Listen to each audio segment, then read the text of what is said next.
ya. Karena memang sama kan selnya ya. Jadi hewan yang bisa dikloning itu otomatis hewan yang bisa melahirkan, hamil melahirkan. Berarti masuk golongan mamalia, oke?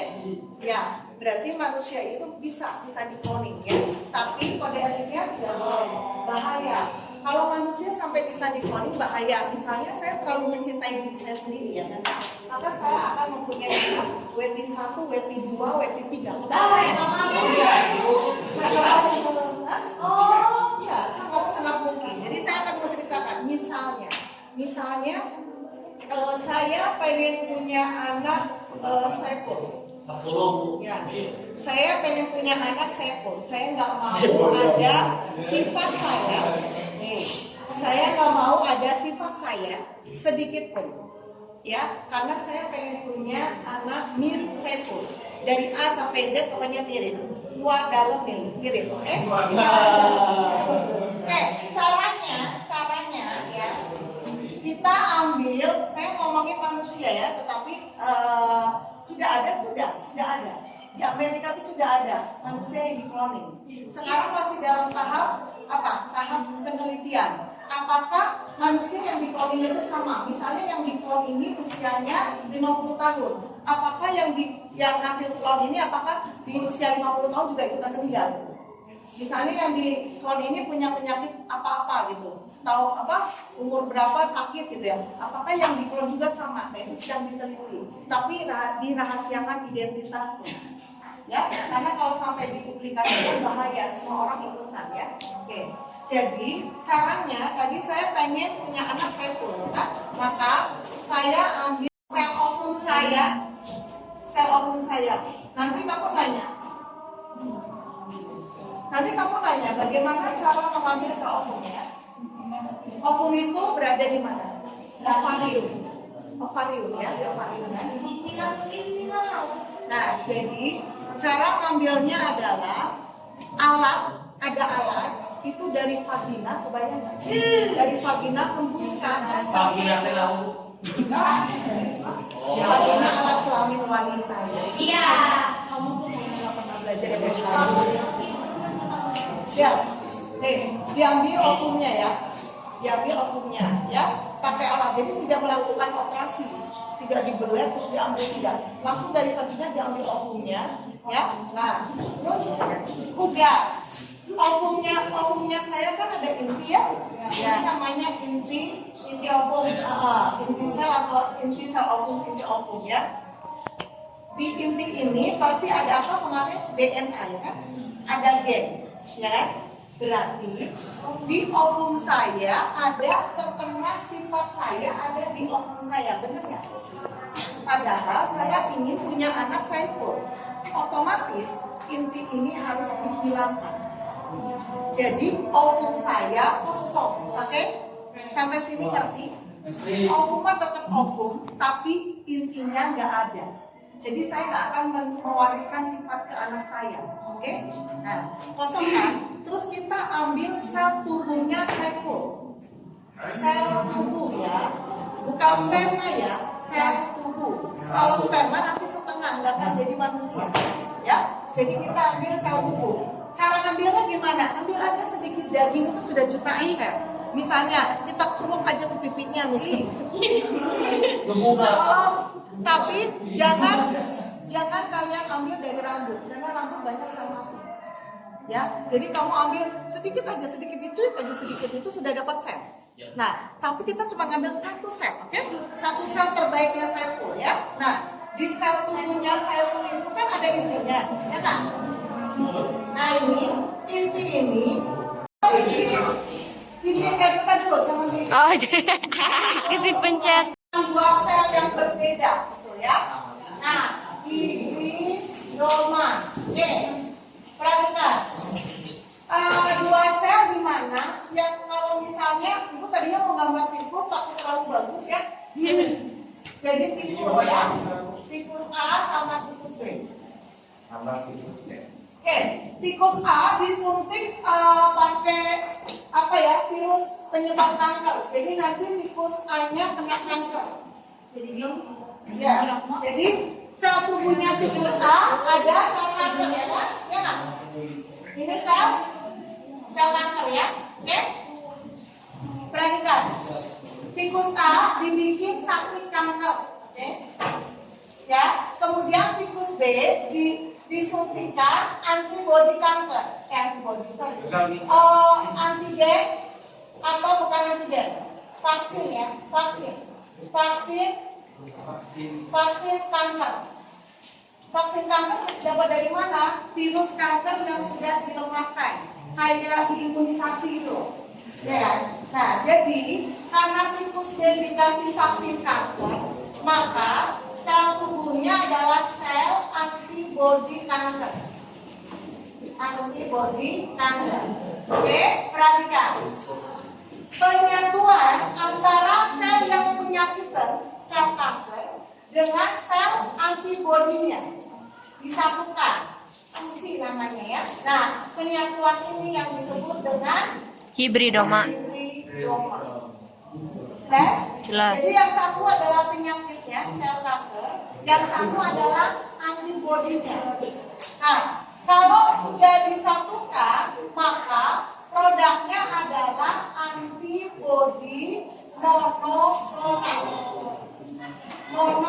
Klonal. Oke. Mono itu artinya Satu. Jadi antibodi khusus satu penyakit. Penyakit apa? Kanker. Jelas? Langsung ya. Teknik plasmid, oke? Teknik plasmid itu digunakan untuk menghasilkan apa tadi? Insulin. Insulin itu untuk mengubah glukosa menjadi glikogen. Perhatikan. Ya. Kalau kita kan makan glukosa juga kan? Nah, kalau kita punya insulin bagus, maka glukosa yang ada di dalam tubuh kita diubah menjadi glikogen, terus disimpan di otot. Maka, kalau kalian puasa dari subuh sampai maghrib, atau mungkin kalian terpaksa tidak makan seharian, atau bahkan ada yang bilang 1 minggu, 10 hari, kalian nggak apa-apa. Tapi nggak usah dicoba, oke? Kenapa? Karena kita punya glikogen. Jadi bukan karena lemak ya, karena glikogen. Ya, nah glikogen kita nanti bisa diolah jadi glukosa. Ada orang yang nggak punya insulin, oke? Insulinnya rusak, maka gulanya banyak di dalam darah. Jadi dia kena penyakit gula darah atau dia diabetesnya apa?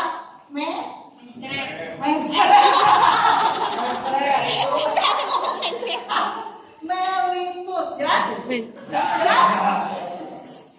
Jadi, orang yang kena diabetes maka dia wajib disuntik insulin. Suntik mati. Disuntik insulin. Nah sekarang kita mau bikin insulinnya, oke? Dengan teknik plasmid. Caranya pakai plasmid. Apa? Plasmid. Plasmid ini adanya di bakteri. Ini bakteri ya, bakteri. Nah, bakterinya biasanya dipakai E. coli, Escherichia coli. Ya, nanti plasmidnya ada di sini ya. Oke. Nah, insulin ini dihasilkan oleh namanya kelenjar pankreas. Oke? Perhatikan. Kita akan menggunakan 2 enzim ya. Perhatikan. Enzimnya yang tadi susah banget diomong sama Irfan ya. Enzim endonuklease restriksi. Oke, pusing ya. Oke, ini adalah gunting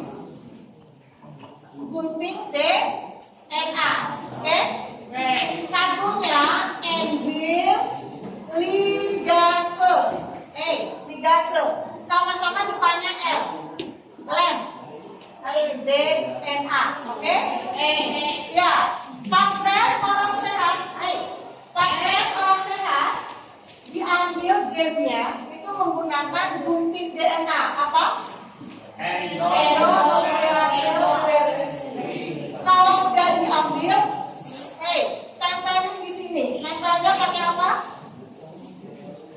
Pakai lem. Pakai lem.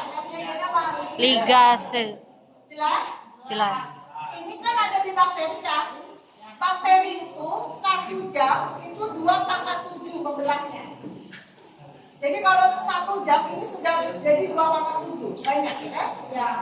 Nah, habis itu dipanen. Insulinnya dipanen, oke? Cara panennya digunting pakai endo, ya, gunting dari endo jelas? Nah, jadilah suntikan insulin. Ya, dulu tahun 2013 mama mertua saya pakai ini 1 suntikan bentuknya kayak pulpen, kayak spidol ini 800.000. Betul, mahal ya kan? Betul, ya kan? Jelas ya? Si Margo ge. Inseminasi buatan gagal wae. Inseminasi itu biasanya harganya sekitar 11 juta. Jadi memasukkan sperma langsung ke saluran perutnya si istri. Maksudnya pakai alat ya, dimasukin di sana nanti harus bertemu sama ovum. Itu katanya sakitnya bukan main, tapi gagal. Bayar mau nggak bisa kembali. Ya. Nah akhirnya dia punya keinginan ngumpulin uang, kemudian dia cari biaya bayi tabung termurah di Bandung. Dia nemu di salah satu rumah sakit, biayanya 38,5 juta. Ya, itu nggak jadi uang nggak balik. Nah, caranya ovum istri diambil ya, ovum yang cewek diambil, sel ovum. Biasanya ngambilnya kayak kemarin ya, waktu saya jelaskan bayi tabung ya. Jadi dari vagina masuk alat ya, itu sakitnya 4 menit. Ya, diambil. Dan biasanya ngambilnya nggak cuma 1, tapi 3 atau 4. 3 ovum. Iya, diambil, bukan dicabut, diambil. Disuntik pakai alat, ada alat ya. Cuma sakit pasti ya. Nah, terus sperma diambil dari suaminya ya, bukan suami orang ya, dari suaminya. Sperma mah banyak loh. Terus kamu rasanya cara mulainya gimana kan yang cowok ya?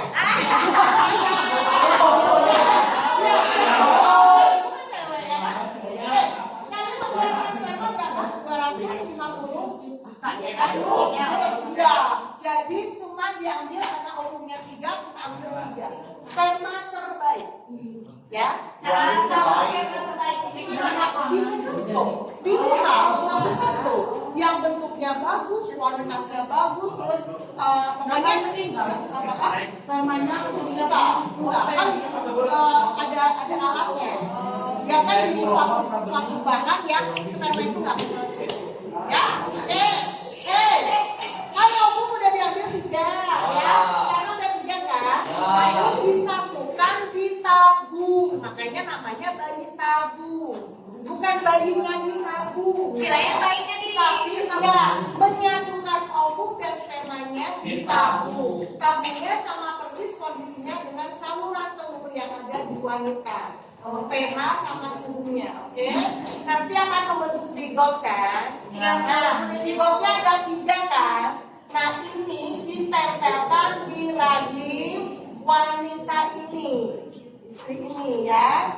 Ya, jadi si yang punya ovum ini jelas ditempel. Kan kebayang ya kemarin saya gambar ini ovarium, ya. Ini kan ovarium tempat ovum kan? Nah, ini vagina, ini rahimnya, oke? Jadi kebayang ya, udah ngambil ovum di sini pakai alat dari vagina ngambil, kemudian setelah jadi zigot masuk alat lagi tempel rahim di sini, ya. Kondisinya si wanita yang ditempel zigot ini di rahimnya, dia tidak boleh bergerak, ya, tidak boleh turun dari tempat tidurnya selama 2 minggu, kurang lebih ya. Kurang lebih 2 minggu, bahkan setelah beberapa saat setelah dia ditempel itu benar-benar nggak boleh gerak, miring pun nggak boleh.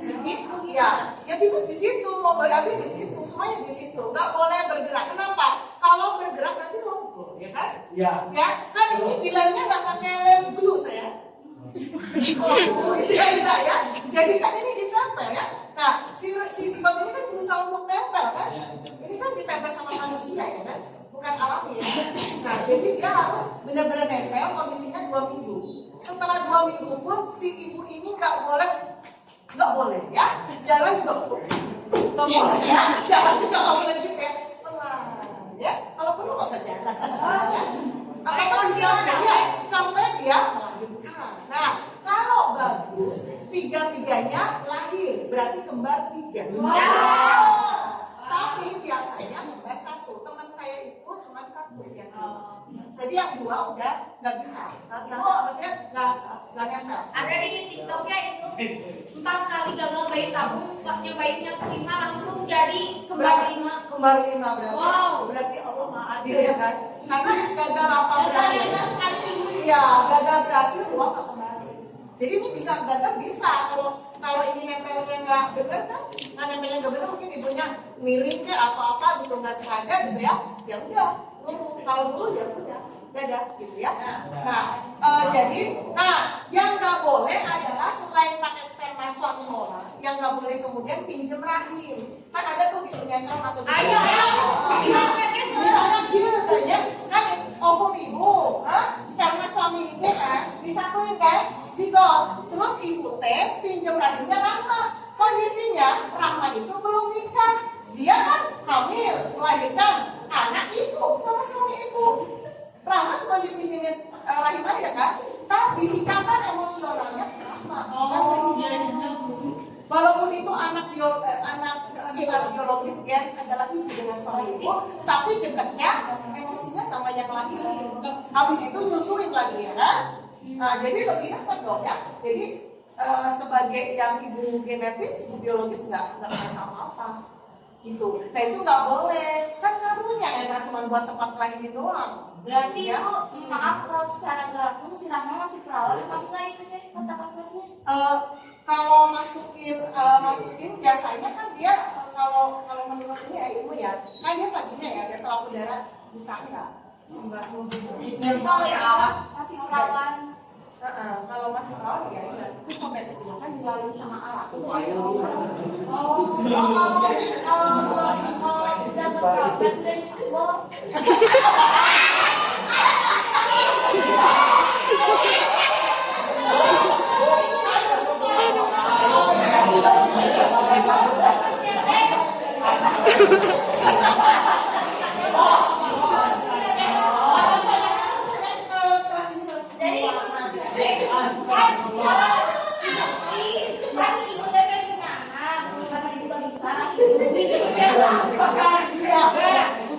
Ini yang terakhir itu pakai alat, sebenarnya bukan langsung. Nah, itu Rahma sekarang tidak langsung masih perawan.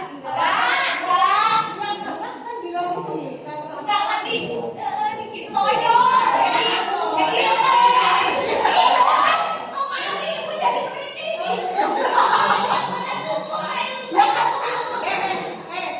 Kamu kan mikirnya perawan nggak perawan ya? Dengerin. Selaput darah itu ada yang ada pembuluh darahnya sama yang nggak ada. Ilmu ya. Jadi kalau misalnya selaput darah itu yang menjadi darah ada yang tidak. Ya. Jadi pada saat melakukan hubungan suami istri ini buat nanti kalau udah nikah ya kalian. Awas aja kalau main saya, ibu nggak ikut saya. Awas itu kan ada yang keluar darah, ada yang tidak. Jadi bukan berarti yang nggak keluar darah itu udah nggak perawan nih gitu atau kemasukan apa nih gitu ya. Oh jadi dia nggak keluar darah enggak? Karena selaput darah yang tipisnya ada yang pembuluh darah ada yang tidak. Kalau pembuluh darahnya tebal, selaput darahnya tebal, berarti pembuluh darahnya banyak, itu dia berdarah-darah. Tapi kalau misalnya ada yang jenis wanita yang selaput darahnya sangat tipis dan tidak punya pembuluh darah, otomatis dia tidak akan berdarah. Jadi kayak tadi misalnya ada dimasukkan alat gitu ya, ternyata dia tidak mengeluarkan darah atau apa, oh berarti ini nggak perawan gitu ya, nggak juga gitu ya. Terus kenapa saya bilang itu perawan atau tidak? Kita nggak ngerti selaput darahnya kan tergantung ya, bisa diurus apa enggak. Kan itu alat cuma kayak kawat lah. Oh, Gitu. Jadi bukan kamu jangan bayangin besi begini.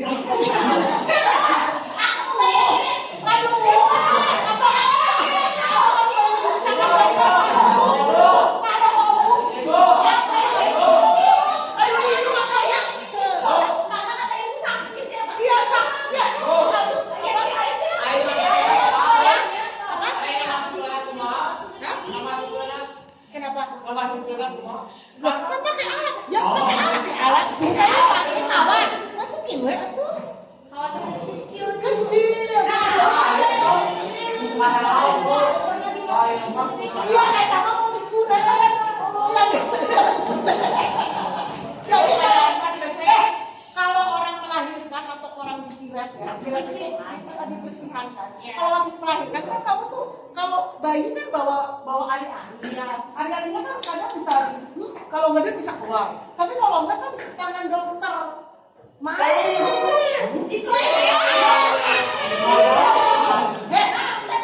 Jangan kebayangkan itu kayak gitu. Kagak.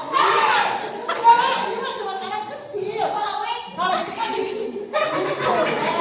dikurang. Bukan dulu pernah kan dia tuh masih sakit nih. Kamu pakai alat tuh dimasukin. Itu kateter kali. Enggak, berarti masih perawat.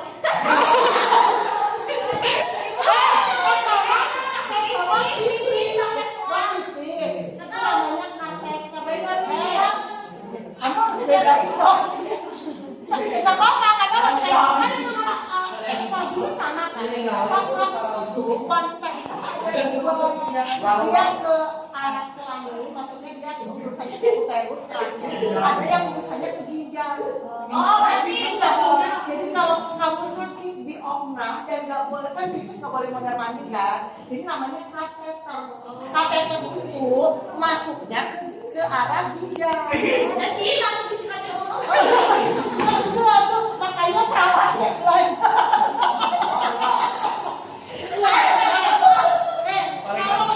Nggak apa-apa kalau cowok satu saluran.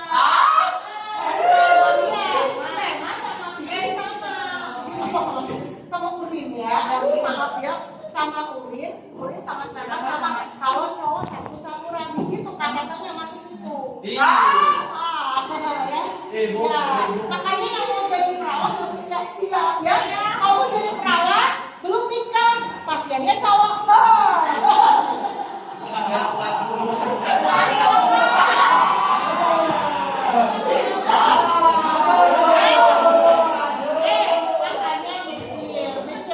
yang mau jadi perawat harus jangan jijik anak ya.